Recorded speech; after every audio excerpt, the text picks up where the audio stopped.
आमर आदरणीय मुख्यमंत्री श्री नवीन पट्टनायक को यही प्रथम विश्व ओडिया भाषा सम्मेलन रे वर्तमान कार्यर आरंभ रे आमे गान करिबा कंठ कवि लक्ष्मीकांत महापात्रंक कालजाई रचना वंदे उत्कल जननी।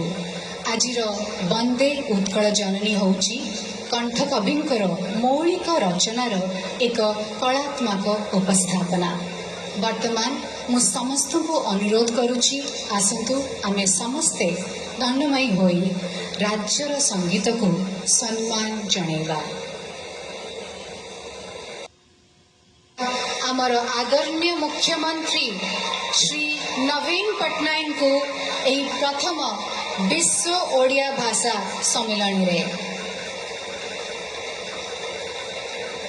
वर्तमान कार्यर आरंभ रे आमे गान करिबा कंठ कवि लक्ष्मीकांत महापात्रंक कालजाई रचना वंदे उत्कल जननी। आजिर वंदे उत्कल जननी होउची कंठ कविंकर मौलिक रचनार एक कलात्मक उपस्थापना। वर्तमान मु समस्त को अनुरोध करुची, आसंतु आमे समस्ते दंडमयी होई राज्यर संगीत को सम्मान जणेबा।